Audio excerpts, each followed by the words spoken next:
out. A building collapsed in a city in South Korea. A rescue team rushed in, sirens blaring as dust and debris clouded the air. They fought to pull survivors from the wreckage, but the unstable structure gave way, crushing them beneath the rubble. Among them was Zane, who, despite his efforts, was crushed beneath the debris. That should have been the end, but instead he opened his eyes to a different world. Here, awakeners, gifted humans wielding unfathomable powers, reign supreme, while mutimals, grotesque beasts twisted by unnatural mutations, roam the lands. Chaos and power dictate survival. But fate had not thrown Zane into this world to struggle helplessly. He had awakened with an ability of his own. A contract crystal, a power that let him bind others to his will and command their strength. But there was a fatal flaw. The contract could only form if the target willingly accepted it. A voice snapped him out of his thoughts. Zane, what are you doing? He turned to see Jenya. She was sharp-eyed, confident, and utterly unimpressed by the glowing crystal in his hand. Nothing. He smirked, holding it up like a prize. Want some candy? Her expression twisted with disgust. Get lost. Who'd want to be controlled by you? The rejection was immediate. Zane sighed, lowering his hand. Of course. His power wasn't absolute. It was entirely dependent on others' choices. No consent, no power. Useless. He wasn't even the original owner of this body. The real Zane, the one who had lived in this world, was dead. His memories, his struggles, his failures, all of them now belonged to an outsider. And Zane saw it clearly. Mocking laughter, contemptuous stares, a past filled with rejection and scorn. The previous Zane had been a joke. His contract crystal was seen as worthless. After all, who would willingly submit to someone else's control? Jenya suddenly grabbed his head, shaking him with frustration. Don't give up yet. There has to be someone out there willing to let you control them. Easy for her to say. Who in their right mind would agree to that? Then the thought hit him like lightning. Himself. If no one else would accept the contract, why not contract himself? It was so obvious, yet the previous owner never thought of it.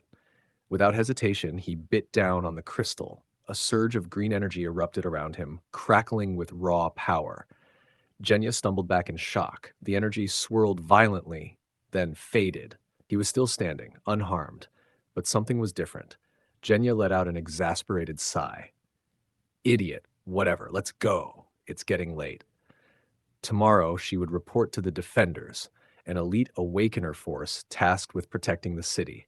She had everything figured out, but even as she spoke about herself, she didn't forget about him. Turning with an encouraging smile, she said, Don't lose hope. Strength doesn't come overnight. Maybe one day we'll fight side by side. Zane chuckled softly. Would they, though? His gaze drifted to the school's ranking system. Because of his useless ability, he had been assigned the role of a farmer, a profession for non-combatants. It was a mockery, a label stamped onto the weak. As he watched Jenya walk away, a strange feeling settled in his chest. He barely knew her, not the way the other Zane did. And yet, something about this felt final. Then his body moved on its own. Before he could process it, he had stepped forward, wrapping his arms around her. Jenya froze, her entire body tensing. Zane's mind scrambled in sheer panic. What the hell just happened? He hadn't meant to do that. He hadn't willed his body to move. Had he subconsciously given himself a command? Flustered, he quickly pulled away, his heart pounding. Jenya's face burned red as she muttered, it's late. I'm leaving. Zane just stood there, stunned. His body had reacted on its own, following an unspoken order. His mind raced. If his ability worked like this, then what were its true limits? Determined to find out, he clenched his fist. The only way to understand his power was through experimentation, and so he began. Jumping, flipping, executing powerful combat techniques. His body followed every command like a puppet on strings. The more he pushed, the heavier he felt. His energy drained fast. His power had limits. It couldn't break the laws of nature. No flying, no shapeshifting. And worst of all, his stamina was the deciding factor. The next morning, he woke up in the cafeteria, confused. He had no memory of getting there. Then it hit him. Last night, he had given himself a command, wake up early and go for a run. His body had obeyed, even while he was unconscious. The realization sent chills down his spine. His ability wasn't just about controlling himself in the moment. He could program actions in advance. The implications were terrifying. Just as he started eating, a hushed silence swept through the cafeteria. At the center of attention stood Luciana, the most popular girl in school, her presence magnetic. Zane ignored her. Then a sickening crunch echoed behind him. His body tensed. He turned, expecting to see spilled food, a dropped tray. Instead, he saw a nightmare. A towering, grotesque creature loomed over the students, devouring them one by one. Bones snapped, flesh was torn. Yet no one reacted. Students laughed, talked, ate, completely unaware of the horror unfolding around them. Zane's breath hitched. His eyes darted to Luciana. Her smile stretched unnaturally, her tongue slithering across her lips, as though savoring a meal yet to come. Zane's blood ran cold. This wasn't Luciana. It was something wearing her face, and it was walking straight toward him. Zane's body tensed as Luciana, or whatever was wearing her face, spoke his name. "You look a little pale," she remarked. To the students around him, she looked completely normal. But to Zane, what stood behind him was something else entirely. His voice wavered as he muttered an excuse, blaming a restless night for his pale complexion. Desperate to escape, he hastily mentioned his class and turned away, his heart hammering in his chest. Zane's hands trembled as he hurried through the hallway, his mind racing. This wasn't real. It couldn't be real. A mutimal in the school? It didn't make sense. No one else had reacted. No one else had seen what he had seen. His heartbeat pounded in his ears as he wrestled with the possibility that it was all in his head. But he couldn't shake the feeling. He needed to report this. Maybe a teacher would have an explanation, anything to ground him in reality. Just as he turned a corner toward the faculty office, that sickening sound returned. A wet, grisly crunch that sent a chill down his spine. He froze, peeking into the room, another mutimal. This one crouched over a lifeless student, its jagged claws digging into flesh as it feasted. Blood pooled beneath it, staining the floor in deep crimson. Zane didn't wait to process it. His body moved on instinct. He turned and bolted down the hallway. Zane burst onto the rooftop, his breath ragged as he clutched his head. A sharp scream tore from his throat, echoing across the empty space. How did this happen? When did the school become infested with mutimals? Had they been there all along, hidden in plain sight? His thoughts spiraled until his gaze fell upon the glimmering crystal in his hand. A realization struck him. Everything changed after he consumed the contract crystal. Before that, he saw nothing, just an ordinary school, normal people. Could it be? If eating the crystal allowed him to see them, then maybe consuming it again would reverse the effect. With no other choice, he clenched his jaw and bit down on the crystal. A surge of green energy erupted around him, engulfing his body in a blazing aura. Zane sat on the rooftop bench, his breath heavy as the green aura around him intensified instead of fading. A system window flickered before his eyes. Identifying. Then, identification successful. Replaying footage. His vision blurred as the scene unfolded, showing a brutal fight between a mutimal and a human. His chest tightened. Had he just awakened a new ability? As the glow faded, another window appeared, displaying his stats. His stamina, strength, and agility were slightly above average, but what stood out were his new abilities. Absolute control. Any familiar he summons can never disobey him. Absolute obedience. His summons must follow his will without hesitation. Contract crystal allows him to bind a target's soul if they willingly accept his crystal. Identification lets him analyze his own stats and others, though success depends on his level compared to the target. Zane's mind raced. Contract crystals had levels? If eating the crystal had granted him this power, then what would happen if he pushed it further? Later that day, Zane took a deep breath, piecing together everything he learned. First, he realized he had become his own familiar, meaning he was immune to external influence, including illusions. This explained why he could see the true forms of the mutimals, while others remained oblivious. His system confirmed the identity of the creatures. Warpmaw foxes, high-level mutimals with cognitive distortion abilities that masked their horrifying acts. Even as they devoured people, they appeared as normal students to everyone else. Zane's jaw tightened. If these things could manipulate perception, then he needed more information. Since cognitive distortion was a mental ability, he thought of Jenya. If anyone could help him understand and counter this ability, it was her. As Zane walked through the streets, a chilling realization struck him. Mutimals weren't just in the school, they were everywhere. His eyes darted across the passing crowds. Then he spotted a couple. The boyfriend laughed, completely unaware. But his girlfriend? She wasn't human. Her monstrous features flickered beneath an illusion only he could see. His stomach tightened. How many of them were lurking among ordinary people? Pushing aside his unease, he arrived at the Defender's headquarters, its towering structure glowing under the evening sky. Steeling himself, he stepped inside. A stunning receptionist greeted him with a warm smile, her voice smooth and professional. "How may I help you?" Zane spoke calmly, despite the unease lingering in his mind, and asked to meet Jenya. The receptionist, who was also a mutimal, smiled and assured him she would arrange a short meeting. As he sat in the waiting room, his thoughts swirled. Had the Defender's headquarters been infiltrated? Or were the top hunters completely blind to the mutimal's presence, just like the students at school? If even the strongest awakeners couldn't see through their illusions, how deep did this problem go? Jenya arrived, breaking his train of thought. She seemed surprised to see him and immediately asked what he had been up to. Zane greeted Jenya, masking his unease, and told her he had only come by to check on her. She happily introduced her new teammates, expressing how kind they had been to her. Zane's smile faltered for a moment before forcing a response. "That's great." Then Jenya revealed her true ambition: to become stronger, to hunt down mutimals, to avenge her parents. Zane looked at the ground, his expression dark. Jenya stepped closer, her usual playful smile intact, and offered to recommend him to the recruiter. Zane forced a chuckle, waving it off. "I'm just happy to see you doing well," he said before quickly turning to leave. As he walked, his expression darkened, his hands clenched into fists. Jenya was a mutimal. And worse, the Defenders had already fallen. The Defenders, the strongest force in Pearl City, had been wiped out. Their headquarters now belonged to the enemy. If the Defenders had been wiped out, why hadn't the city descended into chaos? People moved around as if nothing had changed. Then it hit him. The mutimals weren't rampaging monsters. They were infiltrators hiding in plain sight. And worse, they had always been there. The Warpmaw foxes had been farming humans like livestock for their entire lives, manipulating perception to keep their presence hidden. The city wasn't untouched by the war. It was already conquered. Zane had spent days observing the Warpmaw foxes, piecing together their terrifying reality. They weren't just mutimals, they were infiltrators, replacing key figures in society. This wasn't random slaughter, it was control. Among them was an unknown entity, something beyond the rest. Apex level, maybe even king level.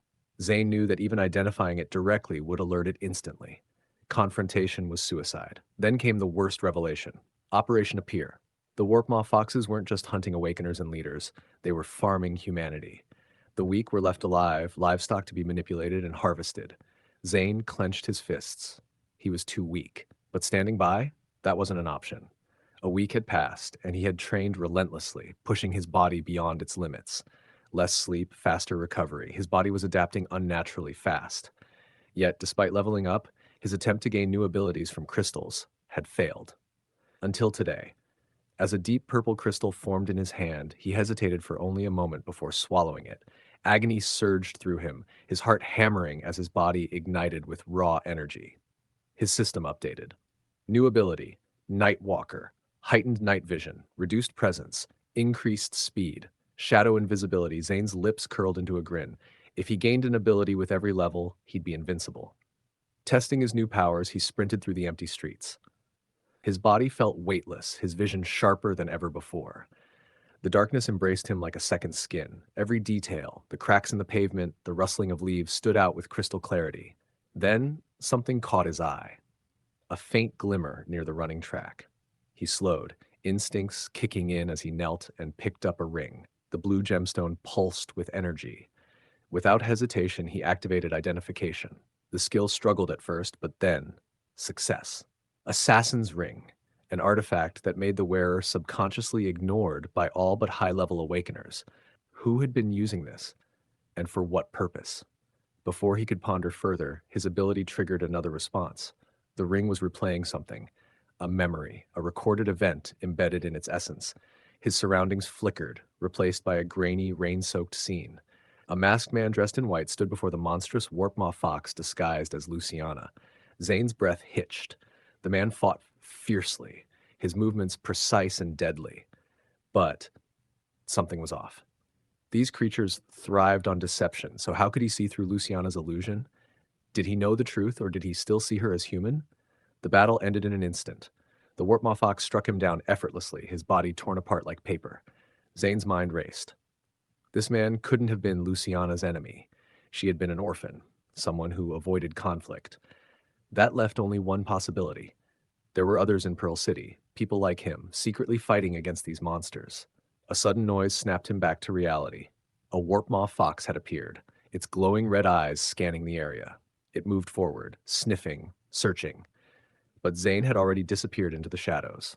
The creature's gaze darted around in confusion. Someone had taken the ring. Lowering its head, it tried to pick up a scent, but found nothing. Panic flickered in its eyes. This wasn't the work of an ordinary person. If it couldn't track them, then the thief was likely an awakener above mid-level, someone powerful enough to avoid detection. The fox had no choice but to report this immediately. Without hesitation, it turned and vanished into the night. Zane exhaled slowly, gripping the assassin's ring tightly. This wasn't just lost, it had been left here on purpose. It was bait, and he had taken it. By the time he returned to his dorm at 5:36 a.m., his mind was racing with the implications. He carefully examined the ring, considering its usefulness. The combination of his Nightwalker ability and the assassin's ring had completely concealed his presence, making him realize that power wasn't just about personal strength. Gear mattered too. Just as he was lost in thought, hurried footsteps echoed down the hallway, signaling the approach of someone or something. Then, a faint voice called his name, sending a chill down his spine. Startled, he demanded to know who was speaking, but the voice only urged him to hide. Before he could react, a ghostly figure materialized behind him, whispering a final warning. They're coming. The moment of stillness shattered as the Warpmaw Foxes arrived, their heavy footsteps echoing through the hall. By the time the clock read 5:40, they had infiltrated his room, surrounding him while he lay motionless in his bed. Among them stood Luciana, her expression twisted with a chilling smile. Her eyes scanned him, certainty settling in. He was the one they were looking for. Without hesitation, she lifted her hand, crimson energy crackling at her fingertips, preparing to strike. If she swung, it would all be over in an instant. Luciana's hand froze just before striking. Something felt off. Zane lay too still, too calm. If he were the culprit, he wouldn't be sleeping so peacefully. More importantly, the ring was nowhere to be sensed. A lower-ranked fox hesitated before suggesting they kill him anyway. His absence from his morning run was suspicious. But Luciana dismissed the idea. If he wasn't the one, then he was nothing more than food. And food shouldn't go to waste. When Zane finally woke up, the weight of how close he had been to death settled in. He immediately expelled the ring he had swallowed, retrieving it safely. If he hadn't forced himself into deep sleep, his body's natural tension might have given him away. But what stuck with him the most was the voice that had warned him. It had felt familiar, like Jenya's. But whether it was real or a hallucination, he didn't know. He couldn't afford distractions. His only focus was getting stronger. At school, he overheard students gossiping about a gruesome discovery: the severed body of Black Death, Pearl City's most infamous assassin. The man who had once injured the former city governor had been found cut in half. Zane immediately connected the dots. This was the same man from the ring's memory. If Luciana had killed someone of such high caliber with ease, then her strength was on an entirely different level. This wasn't just an assassination, it was a statement. The Warpmaw Foxes had deliberately left the body as a warning. Security would tighten after this. If Zane wanted to survive, he needed gear. He needed weapons. That evening, Zane explored the city in search of a forge, only to realize that the Warpmaw Foxes controlled nearly all weapon shops. They had cut off supply lines, preventing Awakeners from gaining strong weapons. He used identification repeatedly, but it kept failing.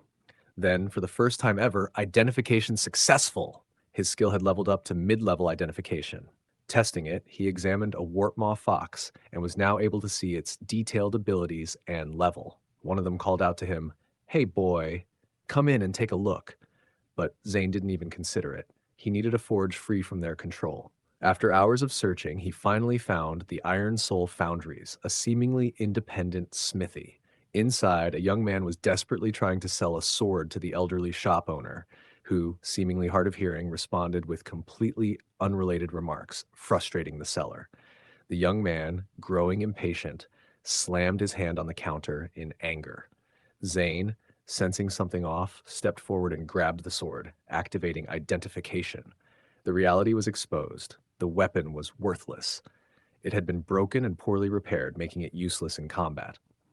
The young man, oblivious to this, yanked it back aggressively, only for the sword to snap in half. Fury twisted his features. Damn you! You ruined my plan! Electricity crackled around him as he revealed himself to be an awakened. His name was Laszlo, a disciple of Master Ma from the Xingyi Kung Fu School. Snarling, he activated Lightning 5 hits, a technique that allowed him to move at incredible speed, creating afterimages as he attacked from all directions. But Zane remained still. Then, with a single, effortless slap, he ended the fight instantly. Laszlo, humiliated, scrambled for excuses, accusing Zane of cheating. Amused, Zane used identification again, revealing Laszlo's stats: a low-level awakener with single-star potential. Laszlo, embarrassed, spat out a desperate threat before lunging for a cheap sneak attack. Zane, without even looking, countered with a second slap, harder, sharper. Laszlo crumpled, his arrogance shattered. As Laszlo lay near the entrance, the sound of footsteps echoed through the shop. A presence loomed over him. He glanced up, his face paled in terror. A tall, red-haired woman entered, her golden eyes locking onto him. The air around her crackled with restrained energy. Without a word, she folded her arms and Laszlo bolted, fleeing as fast as his legs could carry him. Watching the scene, Zane raised an eyebrow, ready to leave as well. But as he turned toward the door, a hand slammed against the wall beside him. You stay. Her voice was calm yet firm.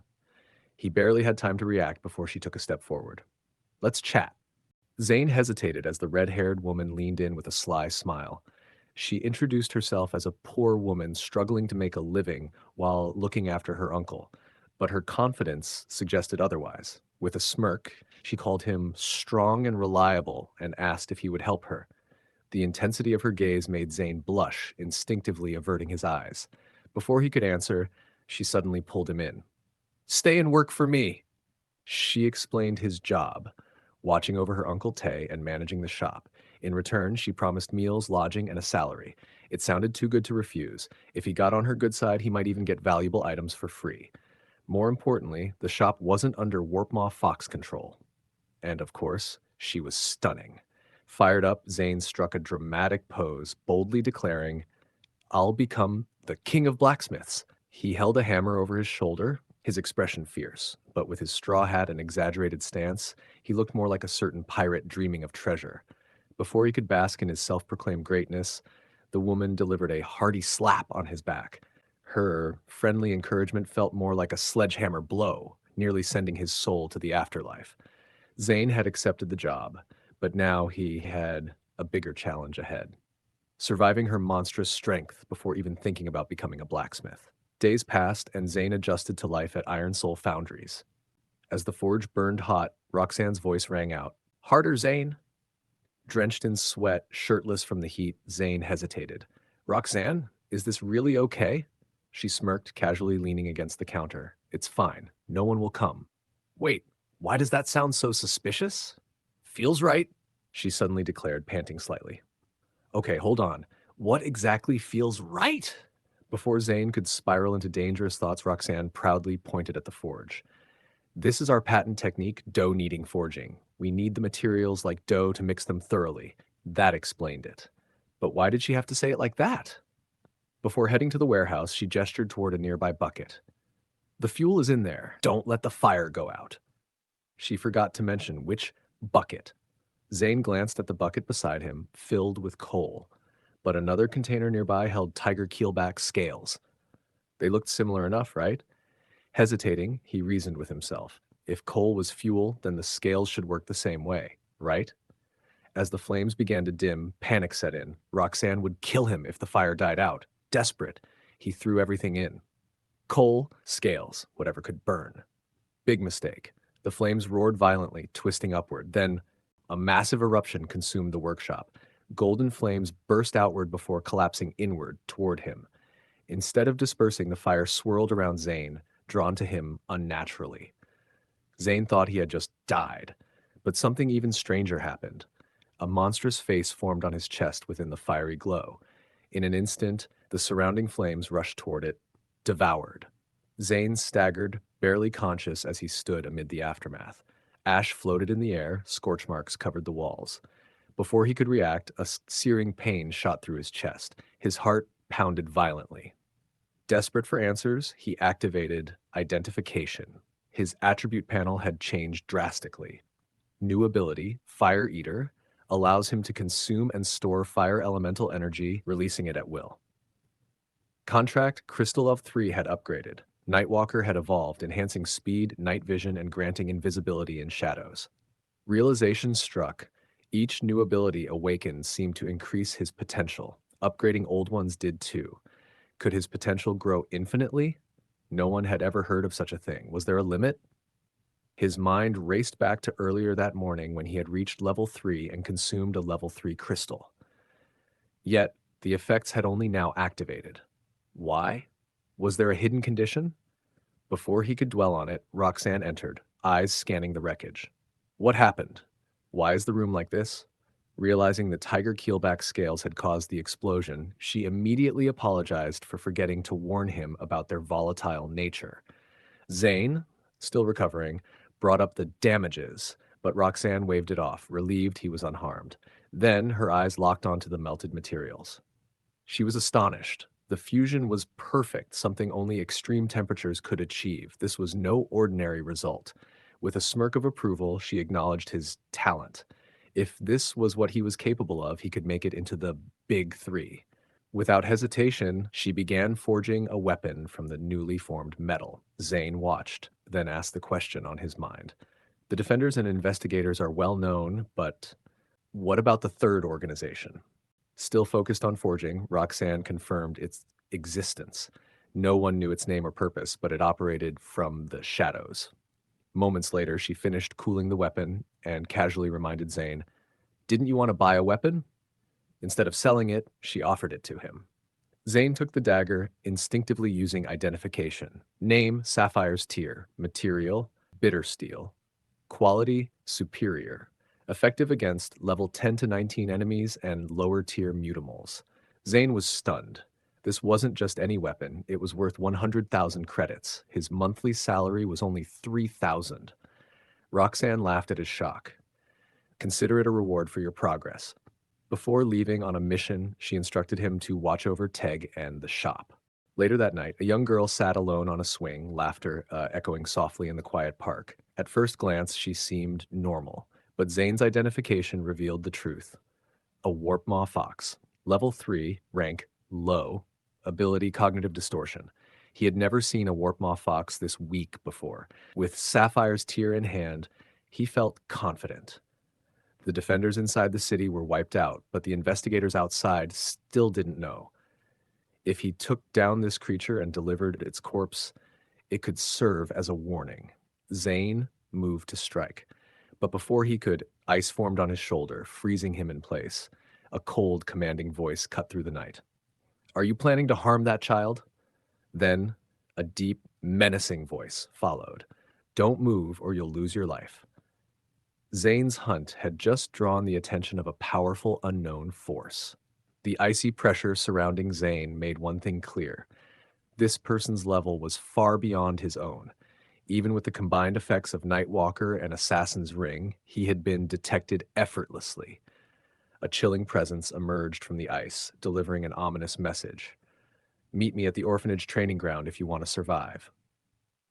Before Zane could react, the ice shattered and the woman vanished. Regaining his composure, he processed the encounter. She hadn't been protecting the Warpmaw fox. That meant her interests lay elsewhere. But why him? As he arrived at the orphanage, memories resurfaced. This was where he had spent his childhood, mimicking martial arts moves he had seen on TV. But how did she know about this place? A realization struck him. She had been watching him all along. His thoughts were interrupted by heavy footsteps. The rustling of leaves signaled something lurking nearby. Instinctively, he activated identification. Mutimal detected, armored stingrat, level 5, venomous tail. Zane's breath steadied. 2 levels higher than him. A risky fight. He could back away, But if he left it alive, it could endanger the orphanage children. No hesitation. He attacked. Gripping his dagger, he charged in. Confidence surged through him. This was a low-level mutimal. He had this. The sting rat curled into a ball and spun like a deadly wheel, launching itself at him. Zane barely raised his dagger in time. Sparks flew as the impact sent a jolt through his arm. He countered, knocking it back against a rock. Just as he caught his breath, the creature's veins glowed green, its tail splitting open ominously. Toxic projectiles erupted toward him. Zane dodged, analyzing the attack pattern, its weakness, its eyes. But whenever it curled up, its eyes were completely shielded. He needed to force it open. Then, an idea. Fire. He ignited flames around his fist. If he played his cards right, he could break its posture and land the finishing blow. Dashing forward, he avoided another barrage of venom. The stingrat leaped from the rock to intercept him, exactly what he wanted. Feigning an attack, he baited its defense toward his dagger. The moment its guard was up, his real strike began. Zane intensified the flames around his fist. With a burst of speed, he lunged. His flaming fist crashed into the stingrat's armored body. A high-pitched screech. Its body uncurled in pain. Now. Zane flipped his dagger in his grip, channeling fire into the blade. He struck. The dagger pierced its eye, flames exploding outward. The stingrat collapsed, charred and motionless. Zane exhaled, feeling his newfound strength. But something felt off. Why was a stingrat here? It wasn't normal. Then shadows crept toward him, silent, unseen. Before he could react, dark tendrils latched onto his body. The ground beneath him swallowed him whole. He was falling. The world twisted into pure blackness. Then, a voice. You only have 5 minutes. A figure emerged from the void. A woman, her long hair flowing, eyes cold as ice. A blade of frozen energy glowed in her grip. Prove you're human. Zane's mind raced. How? He wasn't carrying an ID that explicitly confirmed he wasn't a mutimal. Then it clicked. She knows about mutimals hiding in the city, but she can't distinguish them from humans. That meant when he tried to kill the Warpmaw fox, its illusion must have made him look like he was targeting a real human. That's why she was testing him now. Zane forced a strained smile, masking the storm of uncertainty raging inside. If he couldn't prove himself, he was as good as dead. Instead of answering, he threw out a question to stall, but the woman before him was unshaken. 4 minutes. Her voice was cold, emotionless, no hints, no second chances. With no other options, Zane activated identification. Failure. Again and again. His ability wasn't strong enough, but then, after exactly 999 failed attempts, his skill leveled up to high-level identification. The data surged into his mind like an unstoppable flood. Her name, Liberty. Affiliation, the Cleansers, level 28. His stomach twisted. That's why his abilities couldn't break through. Her level was on an entirely different scale. 1 minute left. His time was running out. He had to prove himself. Now. But if he revealed too much, it could raise suspicion. Thinking fast, he played his hand carefully. He mentioned how she had called this place the Orphanage Training Ground, a name only someone who had lived here would know. Then he took a gamble. Labrina. The moment the name left his lips, she froze. Her flawless composure cracked, if only for a split second. He had hit the mark. But before he could push further, a silver flash streaked toward him. Her sword sliced through his shirt, barely missing flesh. She didn't hesitate. That still doesn't prove you're human. Zane remained perfectly still. She wasn't convinced yet. Digging through his memories, everything clicked. Liberty, no, Labrina, was 3 years older than him. Back at the orphanage, she had always been a step ahead. By the time he entered Pearl Academy, she had already graduated and joined the investigators. But he remembered something. Years ago in the orphanage training grounds, Labrina had proudly shown off a move she had made up herself. She called it the heaven-crushing punch. He had just stood there, too young to understand but completely fascinated. Now standing face to face with her, Zane saw his opening. He stepped back, adjusted his stance, and then mimicked her exact movements, the ridiculous pose, the over-the-top name, every detail exactly as she had performed it back then. Labrina's face turned red instantly. With a flustered expression, Labrina quickly waved him off, pretending it never happened. But Zane had confirmed her identity. She believed him now. Labrina, now composed again, recalled Zane's academy record. His ability, Contract Crystal, had been deemed useless. It had never activated even once. Now curious, she pressed him for answers. Zane revealed his secret. 2 weeks ago, he ate a contract crystal, and in doing so, he had become his own familiar. His ability now gave him immunity to illusions, allowing him to see through the disguises of mutimals effortlessly. Then he delivered the real bombshell. Pearl City was infested with warpmaw foxes. Not just a few, an entire clan had infiltrated, moving undetected within the city's highest ranks. Key figures, owners of famous businesses, blacksmiths, and influential merchants, weren't who they appeared to be. They were warpmaw foxes in disguise. If she had any doubts, she could verify it herself.